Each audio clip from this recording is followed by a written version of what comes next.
misconception in cranberries is that they grow in water, and they don't. They grow dry from May through the whole season. They're dry. What you're looking at out there is about 6 inches deep. So they're a creeping vine. They grow flat along the surface, and then the uprights pop up, and then the uprights are what bear the fruit. The sorting, the old fresh fruit sorters use bouncing to separate good berries from bad. The good berry bounces, a bad berry doesn't. Hi, we are in Manitowish, Wisconsin, and we are at a cranberry marsh, and I'm going to give you a little tour. This time of year in October is when they do the harvesting. It's really quite interesting. So follow me.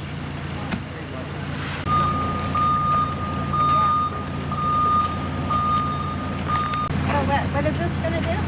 This puts the berries in the semi. We're going to set up down there. Oh, okay. So we got to move it. Ready? Yeah. This machine is going to put the berries in that semi over there. So again, we're in Manitowish, Wisconsin, and behind me is a field of cranberries that were flooded in order to harvest. And they're getting to corral the cranberries with a special barrier type thing that they have to hand push. And then it's going to go into that machine somehow, so we're going to see how that works. The sorting, the old fresh fruit sorters use bouncing to separate good berries from bad. The good berry bounces, a bad berry doesn't.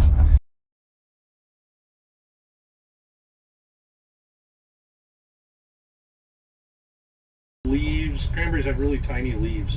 All your leaves and debris and sticks and miscellaneous stuff gets separated out, and that all goes into that truck.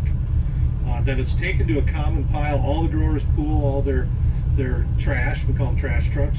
They pool all their trash, and then it's turned into compost. It's composted over a 2-3 year period, and then the Bartling family, they sell compost for gardening, for yard.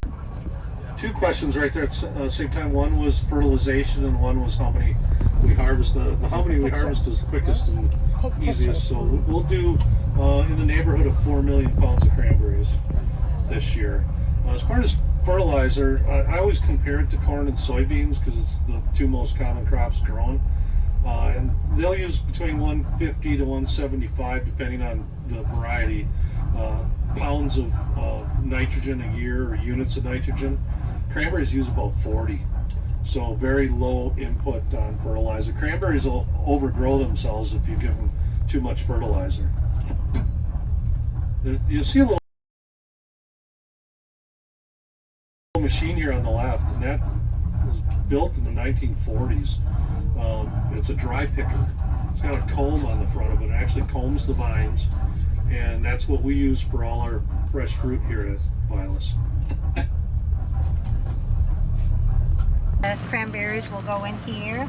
I don't know if they have to pick them up by hand after raking them, but these are the cranberries that are for local use. They're not going to be shipped to Ocean Spray for processing.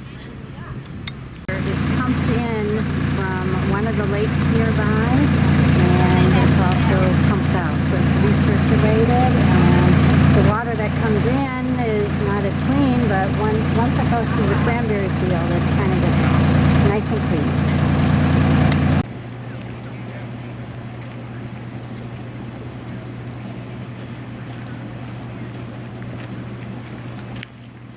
Nice and close up here, huh?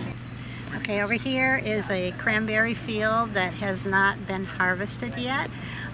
The cranberries are growing on the vine, and you can see that they're underneath the water a little bit, and they're going to have a special tractor rake that is going to cut these vines and allow these cranberries to float to the surface in the water because this field has been flooded for harvesting.